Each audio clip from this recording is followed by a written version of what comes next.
आज के इस कार्यक्रम में विराजमान हमारे एसीएस श्रेया गुहा जी,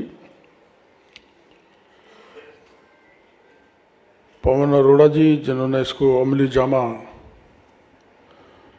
पहनाने का काम किया है, हमारे जुगल जी, श्रीमान जितेंद्र सिंह शेखावत सीनियर एडिटर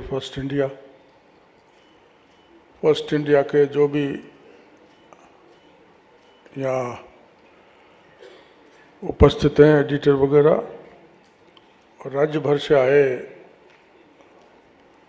हमारे जिला प्रमुख, प्रधान, पीडीओ, सीओ, एसीओ, ये काम जो हमको करना चाहिए था वो फर्स्ट इंडिया कर रही है। मैं देख रहा था इनका एजेंडा, तो इन्होंने एक एक बिंदु, जैसे श्री के शर्मा हमारे ऐसी हैं ग्रामीण विकास के, वो PMAY ग्रामीण के बारे में जानकारी देंगे। वैसे ही श्रीमती प्रीति सिंह जी जो हमारी पीडी हैं राजविका की, उनके संबंध में जानकारी देंगे। श्री ईश्वरी सिंह बायोफ्यूल, EGS और ग्रामीण विकास नरेगा के बारे में जो विजन डॉक्यूमेंट है उसको आपके सामने प्रस्तुत करेंगे। और ओंकारेश्वरी जी जो हमारे उप शासन सचिव हैं, ये हमारे जो विशेष क्षेत्र विकास के कार्यक्रम है राजस्थान में हो रहे हैं, उनके बारे में ये सेशन चलेगा। और मेरी समझ में ये पहला मीडिया का प्रयास है कि हमारे विजन डॉक्यूमेंट को 2047 को आगे बढ़ाने में जो फर्स्ट इंडिया ने फर्स्ट शुरुआत की है, उसके लिए मैं बहुत बहुत आभार प्रदर्शन करना चाहता हूँ, धन्यवाद देना चाहता हूँ। अभी आप सभी ने PPT देखी, पवन अरोड़ा जी, JC जी, फर्स्ट इंडिया की मैनेजमेंट टीम, तो मैं यहाँ इस पर देख रहा था, अपने बताते ने एक को साधो, एक के साधे सब सदे, सब साधे सब जाए, है ना? ऐसा यहाँ उल्टा है। यहाँ उन्होंने, आपने उसमें सारे प्रतिपक्ष के नेता, सत्ताधारी दल के नेता, ब्यूरोक्रेट्स, सबको उस PPT में देखा, तो इन्होंने सबको साधने का काम किया है। ये भी एक कला है, जो सबको साध लेता है वो कहीं नहीं रुकता। हमारे यहाँ प्रधान, प्रमुख और BDO, CO वगैरह बैठे हैं, मैं उनसे कहना चाहूँगा, अगर ये कला सीख लोगे, वास्तविकता ये है कि अपने पंचायत समिति की साधारण सभा हो, जिला परिषद की हो, खींचातान, हुड़दंग, फिर वो लंबा पूरा अखबार में छपता है, इसने कांग्रेस वालों ने ये कह दिया, BJP वालों ने ये कर दिया, और मंत्री जी ने ये कह दिया, ये काम नहीं होगा, वो काम नहीं होगा। जो अटकलें आती हैं, रोड़े आते हैं। कई बार हम जाते हैं, जब हमसे, चूँकि आजकल हम सत्ता में हैं, तो हमारे अधिकारी हमसे पूछते हैं, साहब वो फलाने कांग्रेस का MLA आया था, ये काम कर दें क्या? फला सांसद महोदय ने ये बात कही थी, कर दें क्या? देखो, डेमोक्रेसी है, और डेमोक्रेसी में अपन को सबको साथ लेके चलना पड़ेगा। और ये कला जो जेसी ने और पवन जी ने सीखी है, ये आप सीख गए तो आपको अपने फील्ड के काम में किसी प्रकार की कोई दिक्कत नहीं आएगी। आप ये गांठ बांध लो। वास्तव में सबको साध के चलना, सबको मिल के चलना, क्योंकि ये ग्रामीण विकास का जो विभाग है, ये नीचे ग्राम पंचायत के सदस्य से चालू होकर जिला प्रमुख तक और सांसद और एमएलए जो मंत्री बन गया वो अलग है। तो ये सब समूचे ग्रामीण विकास की योजनाओं से जुड़ा हुआ विभाग है और उससे सारा पॉलिटिकल सिस्टम जुड़ा रहता है और सारे पॉलिटिकल सिस्टम के अलावा सारा ब्यूरोक्रेटिक सिस्टम उससे जुड़ा रहता है और उसमें रिजल्ट देने होते हैं। और गांव के विकास के, गांव की योजना के रिजल्ट दिखते हैं। प्रधानमंत्री आवास योजना का भाई टारगेट सवाई माधोपुर का इतना था, वो बने कि नहीं बने, वो गरीबों को मिला कि नहीं मिला। अब आप नगरीय विकास का काम है, वो हुआ, वो दिखे ना दिखे कोई फर्क नहीं पड़ता, लेकिन ये गरीब की योजना गरीबों तक पहुंची कि नहीं, गांव के विकास की योजना गांव तक पहुंची कि नहीं और वो 100% लागू हुई कि नहीं, ये सबको दिखने वाला विभाग है। इसलिए हमारे जो अधिकारी आए हैं और हमारे जिला प्रमुख प्रधान जो आए हैं, बीडो साहब, आप 2047 के इस विकसित राजस्थान को आगे बढ़ाने की बैकबोन। अब मैं, ये पवन जी बता रहे थे कि हमारा ये जो विकसित राजस्थान का ये डॉक्यूमेंट आपके यहाँ पहुंचा है क्या? मेरी समझ में सभी पंचायत समितियों में नहीं पहुंचा। पहुंचा होगा तो बहुत अच्छी बात है। हमने हमारे विभाग का भी इस ढंग से बना के भेजा था और कृषि विभाग की भी केंद्र और राज्य की कौन कौन सी योजनाएं हैं, उनको कैसे इम्प्लीमेंट किया जाता है, कितनी क्या क्या सब्सिडी है, हमने सरपंच, पंचायत समिति, सरपंच के स्तर तक पहुंचाई है। तो इनका उद्देश्य यही है कि जो हमने कार्यक्रम में हाथ में लिया है वो कैसे समय पे पूरा हो जाए, इस दृष्टि से ये कार्यक्रम आज यहाँ फर्स्ट इंडिया की तरफ से आयोजित किया है। हमारा काम सहज कर दिया। पूरे राजस्थान के पंचायत स्तर तक हमारा ये जो डॉक्यूमेंट है 2047 का विकसित राजस्थान का, उसको पहुंचाने में ये जो कार्यक्रम है ये बड़ा लाभकारी होगा। इसके लिए मैं फर्स्ट इंडिया को पुनः बहुत बहुत धन्यवाद देना चाहूँगा। अभी हमारे ये जो श्वेता जी यहाँ कह रही थी, जन्मदिन की बधाई दे रही थी, तो मैंने शुरू में तो जोश खरोश से मनाया जब ज़्यादा ज्ञान नहीं था। ब्लड डोनेशन किया बड़ा बड़ा, कभी 5,000 कभी 6,000, बाद में रुक गया है। और एक दिन सोचा तो 4-5 साल से बंद है, लेकिन लोग मानते नहीं मनाओ। मैं भाई जन्मदिन का पता ही नहीं मनाए कैसे, तो पता क्यों नहीं? वैसे तो देखो किसी के जन्म का कोई पता नहीं है। परमपिता परमेश्वर जानता है, लेकिन जिस दिन अपन इस दुनिया में आते हैं तो वो बर्थडे माना जाता है, जन्मदिन माना जाता है। अब मेरी बड़ी एक ऐसी कहानी है जो मैं आपको बता ही देता हूँ। क्या है उसमें बताने में, घर की बात मानता हूँ मैं। तो हम जब गांव में पढ़ते थे, क्योंकि ग्रामीण विकास की बात, गांव में पढ़ते थे तो गांव में स्कूल नहीं था, गांव से बहुत दूर स्कूल। हमारे पिताजी हमारे दोनों भाइयों को भर्ती कराने के लिए एक गांव में चले गए। तो वहाँ जाके अध्यापक ने पूछा कि भाई इनका जन्मदिन बताओ। स्वाभाविक है, तो उनको जन्मदिन ही ध्यान नहीं था। गांव में पहला जी आपको पता है क्या जन्मदिन? हाँ नहीं, ये प्रधान है, पर इनको क्योंकि हमारे ऐसे अब गांव में ऐसा ही था, पिछड़ापन, आज तो फिर भी जागरूक हैं। तो मास्टर ने पूछा जन्मदिन, तो मेरे को तो पता नहीं, हमारे पिताजी ने कहा तो बताओ क्या करें?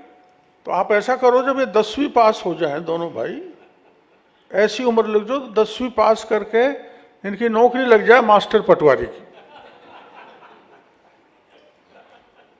तो फिर मास्टर जी भी गांव में ऐसे ही मिलते हैं। मैं कोई शिक्षा प्रणाली पे सवाल नहीं उठा रहा। तो मास्टर जी ने और भी कमाल कर दिया, मेरे बड़े भाई की उम्र अपने हिसाब से लिख दी 4 महीने का फर्क। तो मैं इसमें गहराई में गया, मैं जन्मदिन तो यूं ही बना रहा हूं, इसलिए 4 साल 5 साल से बंद कर दिया, लेकिन लोग मानते नहीं है। तो फिर हमारे मेरी जो घरवाली है वो बिल्कुल अनपढ़ है, तो वो भाई द वो एमएलए बन गई। एमएलए बन गई तो मंत्री भी बनी, तो भाई शपथ ग्रहण होनी है इसकी, इनका जन्मदिन। अब उनका भी जन्मदिन पता नहीं था, हमने खूब ढूंढा, ससुराल में कोई जन्म का आइडिया है क्या? कोई नहीं है। तो भाई मैंने कि खर्चा नहीं आया करेगा, इनका भी 3 नवंबर लिख दो, मेरा 3 नवंबर, उनका 3 नवंबर। लोग इस बात पर अफसोस करते हैं सब, आप और गोलमा जी का एक ही दिन का जन्मदिन बना। हाँ, एक ही दिन का है। तो हम ग्रामीण परिवेश से आए हैं। और देखो, महात्मा गांधी कहा करते थे, गांधी जी ने, अगर गांव उठेगा, गांव मजबूत होगा तो देश मजबूत होगा। और गांधी जी ने गांव के विकास के लिए बहुत विचार, मैंने तो कुछ ज्यादा नहीं पढ़ा, थोड़ा बहुत गांधी जी को पढ़ा है, बहुत विचार दिए। कुटीर उद्योगों के बारे में जोर दिया।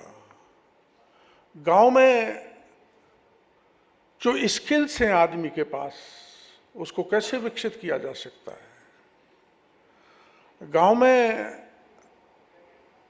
कोई विशेष उत्पाद है तो उसको कैसे प्रमोट किया जा सकता है, पर उस पर ध्यान नहीं दिया गया। हमारे गंगापुर का यहाँ प्रधान जी आए कि नहीं आए पता नहीं, एक गांव है जहां सेवा गांव, उसकी सरसों प्रसिद्ध होती थी। दूर दूर के लोग उस सरसों का बीज लेने जाते थे। अभी मैं कृषि मंत्री बना तो मैंने कि यार वो कोई सेवा का बीज बड़ा अच्छा हुआ करता था, उसका ठिकाना है क्या? पर सेवा गांव के लोग अब खुद मेरे को मिले, मैंने भाई तुम्हारे बीज की क्या हालत है साहब? है तो ठीक, लेकिन हम मध्य प्रदेश से बीज लाते हैं तो कहते हैं ये सेवा का बीज ले जाओ। सेवा का व्यक्ति सेवा का बीज मध्य प्रदेश से बड़ी कंपनी से ला रहा है। मैंने उदाहरण इसलिए दिया है कि जो चीज गांव में बड़े अच्छे उत्तम क्वालिटी में मौजूद है, उसको हम विकसित करने में विफल रहे हैं, जिस पर गांधी जी ने आजादी के बाद जोर दिया था। और हमारे विचारक जो थे पंडित दीनदयाल उपाध्याय, उन्होंने कहा था कि समाज की अंतिम पंक्ति में जो व्यक्ति खड़ा है, पंक्ति में अंतिम पायदान पर खड़ा है, उसको बराबरी में लाना। मैं इस मंच पर हूं तो आप भी इस मंच पर आए, आप नीचे क्यों बैठे हो? आपका भी आगे आओगे तो ही जो हमारे प्रधानमंत्री जी ने 2047 में विकसित भारत का सपना देखा है, वो तभी पूरा हो पाएगा। इसलिए आप ढंग से देखना कि जो भी योजना मोदी जी ने लागू की है देश में, जो भी योजना, वो अंत्योदय पर आधारित है। समाज की पंक्ति में अंतिम पायदान पर जो खड़ा है, चाहे आयुष्मान योजना हो, चाहे वो गैस की मुफ्त योजना हो, कोई भी जो योजना है, जो दर्जनों है, वो गांव के गरीब आदमी जो पिछले पंक्ति में खड़ा है उसको आगे लाने का है। जब मेरा गांव विकसित हो जाएगा तो मेरे विकसित राजस्थान और विकसित देश का सपना भी पूरा हो जाएगा। इस मंतव्य से ये जो हमारा विकसित राजस्थान का ड्राफ्ट है वो हमारी राज्य सरकार ने आपके सामने रखा है। और अभी जो मैडम बोल रही थी कि अर्बन और रूरल में गैप बहुत ज्यादा है। आज अपन यहां बैठे हैं, ऐसी 24 घंटे आने वाली बिजली, 24 घंटे एसी, ये डिजिटल सिस्टम सारा ये गांव में नहीं मिल सकता। अगर मैं ये तय करूं कि गांव में अपन ऐसा कार्यक्रम करेंगे तो उसमें अनेकों बार विघ्न आएगा। तो ये भेदभाव क्यों है, इस पर चिंता करने की जरूरत है। गांव के व्यक्ति का पलायन क्यों हो रहा है, क्योंकि वहां वो सुविधाएं नहीं है जो आज जरूरत है, जो आज की आवश्यकता है। अपने यहाँ अगर 15 मिनट भी सेक्टर से बिजली गायब हो जाए तो हाय तो वो मच जाता है। गांव में 6-6 घंटे 5-5 घंटे, और कड़ाके की ठंड में किसान अब कड़ाके की ठंड में कूड़ मोड़ता है, फसल तैयार करता है। तो आज की पीढ़ी तो उस खेत में खड़ा ही नहीं हो सकते। मेरे पिताजी खड़े हो सकते थे, अब मैं नहीं हो सकता। तो जो खेती के प्रति, जो खेती एक देश की इकोनॉमी की सबसे बड़ा जीडीपी वाला एरिया है, जिससे ज़्यादा अपन जीडीपी उसी पर आधारित है, उसकी तरफ जो आज का जवान है गांव का वो विमुख हो रहा है। और उसका विमुख होने का कारण है खेती के प्रति कोई आकर्षण नहीं रहा। और आकर्षण नहीं रहने का कारण है कि किसान को जो सरकार योजनाएं दे रही है वो किसान तक नहीं पहुंच रही है तो उसका हम लीकेज नहीं रोक पा रहे। जो योजना में अब जैसे हमारे यहाँ जो वो अपने राजीव गांधी जी ने एक बार कहा था ना, 1 रुपया देते हैं 85 पैसे ही व्यक्ति के पास पहुंचता है। तो एक उदाहरण मैं यहाँ देना चाहूँगा। हमारे ग्रामीण विकास विभाग का राजस्थान में वर्ष 2025-26 में महा सितंबर तक मनरेगा के 1324.17 लाख मानव दिवस सृजित किए। इस अवधि में राजस्थान में 3877.14 करोड़ रुपए की राशि व्यय हुई। सही है ना जुगल जी, ये हुई। अब इसमें गड़बड़ बहुत था। मैं ग्रामीण विकास का मामला है, मैं केवल भ्रष्टाचार की बात नहीं गए। हमने एक ग्राम पंचायत में सपोटरा में विकास के काम के लिए दिया 28 करोड़, और उसमें 2 करोड़ खर्च किए, 26 करोड़ जेब में रख लिए। मैं यहाँ जो जनप्रतिनिधि है उन पर कोई आरोप नहीं लगा रहा, पर ये अपन को देखने की आवश्यकता है कि जो मनरेगा में या दूसरी योजना में केंद्र और राज्य सरकार जो आपको पैसा दे रही है, तो ग्रामीण का विकास, गांव का विकास जब तक संभव नहीं है जब तक पैसा ढंग से गांव में अपन लगाएंगे नहीं। एक उदाहरण है। तो हमारे यहाँ एक NMMS पोर्टल है, प्रधानों को पता होगा NMMS पोर्टल का, वीडियो साधन को होगा। ये हमारे विभाग ने लागू कर दिया, जिस पर नरेगा में जो मजदूर है उसकी हाजिरी सुनिश्चित होती है। अब कई बार क्या पहले क्या था, हाजिरी लगा दी एक जगह, उन्हीं को दूसरी जगह दिखा दिया, तीसरी जगह दिखा दिया और भुगतान उठाते। तो इस लीकेज को बंद किया तो हमने इसमें 4 महीने में ही 2600 करोड़ रुपए बचाए। क्यों 2600 करोड़ रुपए बचाए? तो सरकार का पैसा खूब आता है, सरकार का पैसा खूब लगे गरीब तक पहुंचे, गांव के जरूरतमंद व्यक्ति तक पहुंचे और गांव का विकास हो, उस दृष्टि से हमको ध्यान देने की आवश्यकता है। और गांव और शहर का जो खाई बड़ी बन गई है, जैसे गरीब और अमीर की बन गई, वो घटती जा रही है। ऐसे गांव और शहर की जो खाई ज़्यादा बन गई है, उस खाई को रोकने की आवश्यकता है। उस रोकने का एक ही ये जो विकसित राजस्थान रूरल डेवलपमेंट का जो 2047 का डॉक्यूमेंट है, इसको हमारे सच्चाई से, ईमानदारी से, निष्ठा से लागू करने में सफल हो गए तो 2047 तक हमारा राजस्थान विकसित श्रेणी में आ जाएगा, कोई पिछड़ापन नहीं। हाँ, ये बात जरूर है कि देश में हमारा प्रदेश सबसे बड़ा है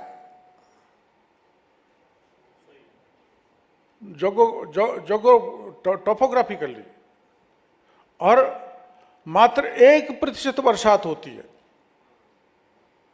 10.41% आबादी बहुत बड़ी होती है और 1% बरसात होती है।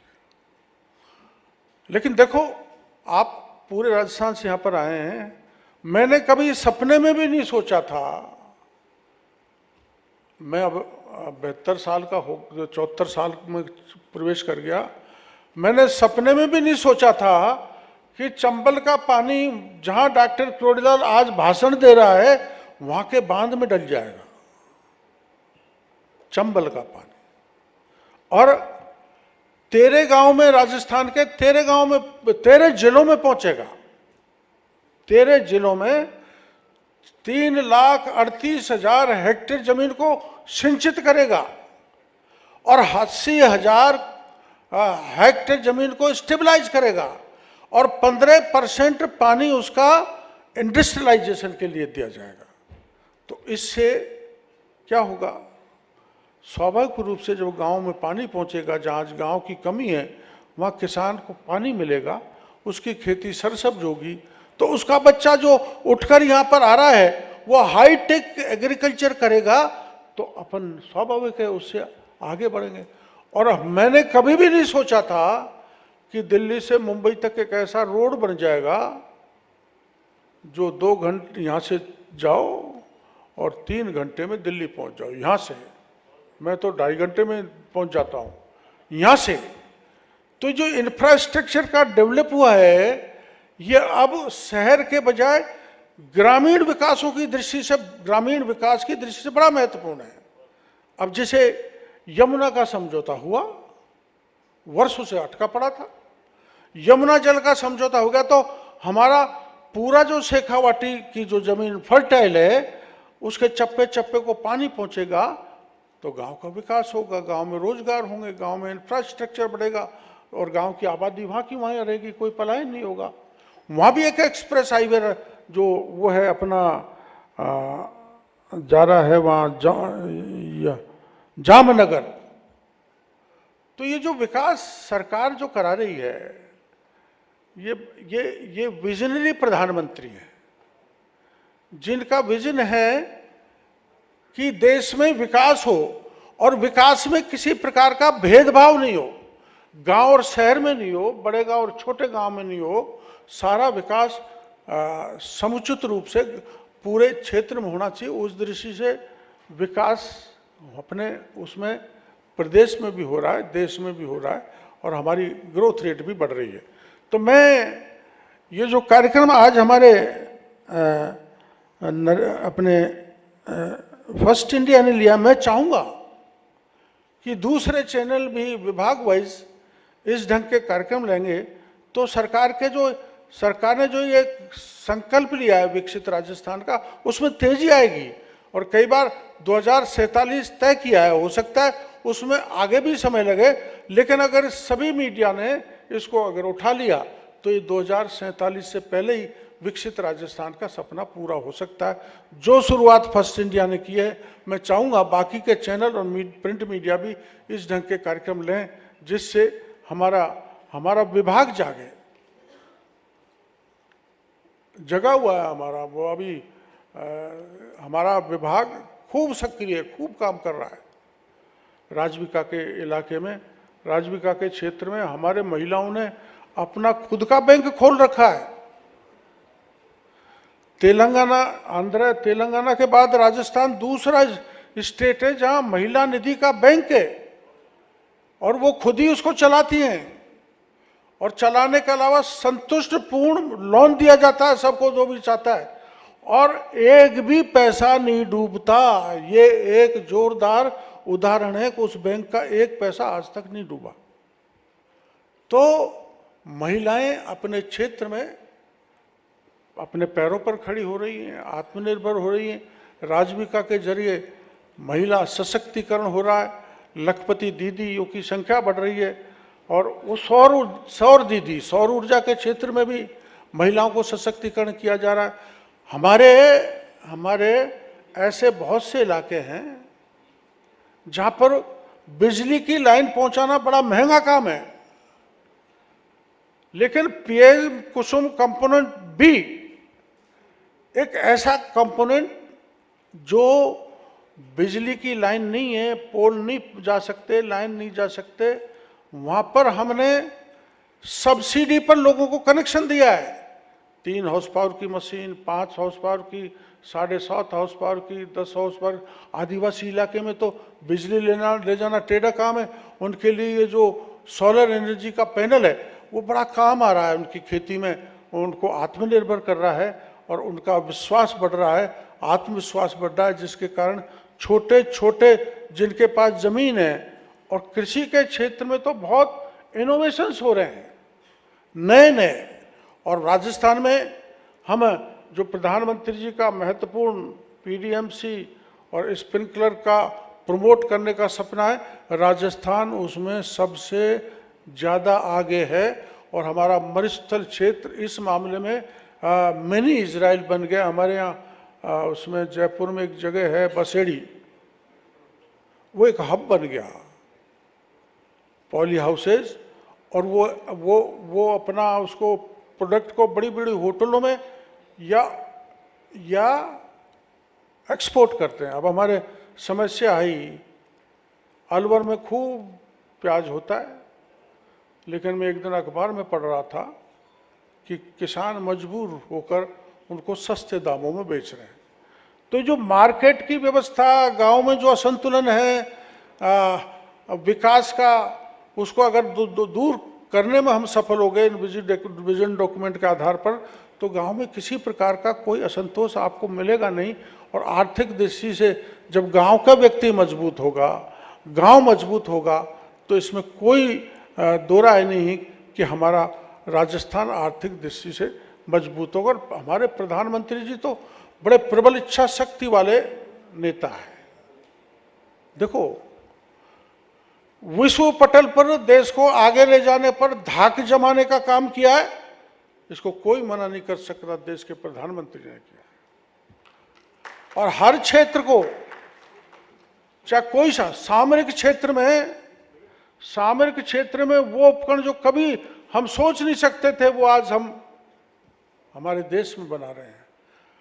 कभी ये सोचा नहीं होगा और कभी हुआ भी नहीं कि हमारे आतंकवादी घुसे, आतंकवाद की घटना करें, उनको ऐसा जवाब दें कि उनके जितने भी आतंकवादी अड्डे हैं उनको अंदर घुस के ध्वस्त कर दें। ये क्या है?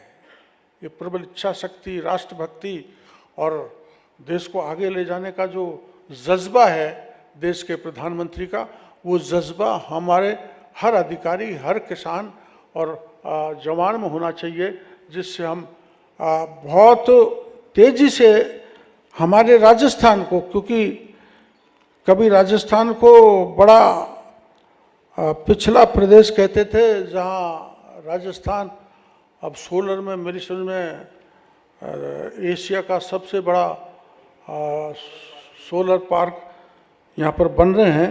तो आत्मनिर्भर होगा राजस्थान, आत्मनिर्भर के साथ साथ राजस्थान दूसरों को भी बिजली देगा। और हमारे जो ग्रामीण विकास में जो एक कार्यक्रम हाथ में लिए प्रधान साहबान यहाँ पर हैं, मॉडल पंचायत फल वाटिका लिए ना आप लोगों ने, ध्यान नहीं है क्या?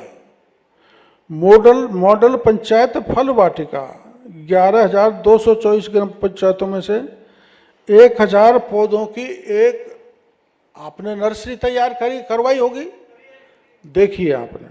इसी प्रकार से ग्राम पंचायत खेल संकुल, हमारे प्रधानमंत्री खेलों पर बहुत जोर देते हैं और खेलों से हमको बड़ा वो स्वामी विवेकानंद कहा करते थे कि इतना खेल खेलो, अपना एक्सरसाइज करो, योगा करो, प्राणायाम करो, जिससे आप ऐसे मजबूत होगा, व्यक्ति मजबूत होगा तो देश मजबूत होगा। अब व्यक्ति कमजोर है तो कैसे तो गांव मजबूत होगा। इसलिए there should be muscles of the iron and nerves of the steel. ऐसा खेलो इंडिया का कार्यक्रम माननीय प्रधानमंत्री जी ने अपने पूरे देश में लिया है। तो उस दृष्टि से ग्राम पंचायत खेल संकुल आपके यहाँ बन रहे होंगे। राजविका के अंतर्गत राजस्थान महिला निधि क्रेडिट कॉर्प जो बैंक है उसका मैंने उदाहरण दिया ही है। और self help group product improvement की दृष्टि से यहाँ चर्चा होगी कि हमको और ज़्यादा से ज़्यादा महिलाओं को, समूहों को बढ़ाना है, जोड़ना है।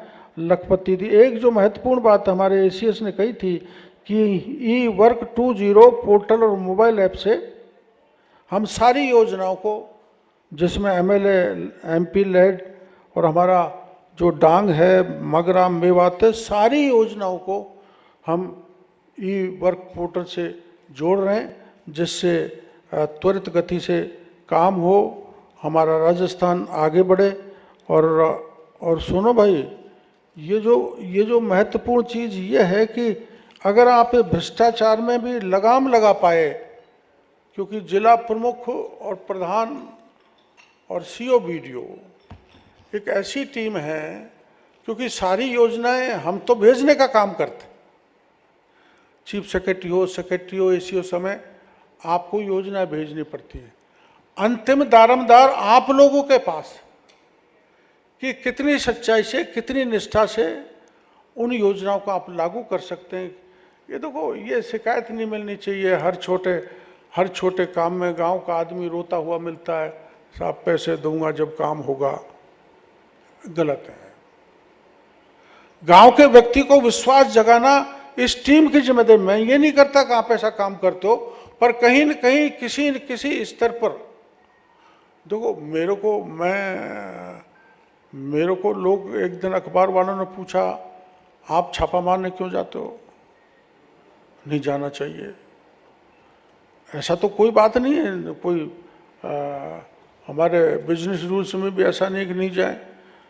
लेकिन मैं कोई आरोप मेरे विभाग के नहीं लगा रहा। मेरे को कहीं शिकायत मिली तो मैंने मेरे अधिकारियों को भेजा, भाई ये जांच करके आओ। वो जांच करके आए तो उन्होंने क्लीन चिट दे दी। जिसने सूचना दी थी वो पक्की थी। उन्होंने हो सकता है सरसरी तौर पर जांच करी, ढंग से नहीं करी, तो बात कोई मिस हो गई होगी। तो मैं जब मैंने दूसरी टीम लेके गया तो वहाँ खाद में पूरा ही गड़बड़ था, खाद ही नकली। हमने तो मीडिया वालों ने भी नहीं सुना, किसानों भी नहीं सुना कि खाद भी क्या नकली हो सकता है, बीज भी क्या नकली हो सकता है, लेकिन नकली। अब नकली जब वो निकला तो हमने उन अधिकारियों को सस्पेंड कर दिया, 11 को कर दिया। तो मेरे को फिर मीडिया वालों ने पूछा, आप क्यों जाते हो? अब प्रतिपक्ष के नेता बहुत बड़े जो 3 बार हमारे मुख्यमंत्री रहे, गहलोत साहब, उन्होंने कहा मंत्री की जरूरत है क्या जाने की? तो मैंने थोड़ा बहुत चाणक्य को पढ़ा है। तो चाणक्य ने एक जगह लिखा था कि ये तैरती हुई मछली पानी में, तालाब में तैर रही हो मछली, कब पानी पी जाए पता ही नहीं लगता। आप सब कभी देखना, मछली प्यासा तो कोई नहीं रह सकता, पानी तो सबको पीना पड़ता है, लेकिन आप ढंग से देखना कि तैरती हुई मछली कब पानी पी जाए पता ही नहीं लगता। वैसे जो तंत्र है, मैं कोई किसी पर आरोप नहीं लगा रहा, उसमें कौन कब पानी पी जाए उसका पता नहीं लगाना टेढ़ा काम है। तो मान के कोई मेरे साथ और मैं चल के कोई पानी नहीं पी जाए, इसलिए मैं रेड में साथ जाता हूँ। अधिकारी वहाँ रहते हैं, मैं भी वहाँ रहता हूँ, आपस में एक दूसरे के हम निगाह रखते हैं कि मछली पानी पिए, वैसे कोई पानी नहीं पी जाए, इसलिए मेरे को जाना पड़ता है। और उसके रिजल्ट भी अच्छे हैं, परिणाम भी अच्छे हैं। बाकी के मंत्री एमएलए भी आने लगे हैं, जाने लगे, अधिकारी भी अपने स्तर पर ढंग की कार्रवाई करने लगे हैं। तो भ्रष्टाचार को रोकने के लिए आपको विशेषकर आरडी डिपार्टमेंट को, कोई एक बार एक आंकड़ा आया था जो सबसे नंबर 1 पर वो रूरल डेवलपमेंट में घोटाले थे।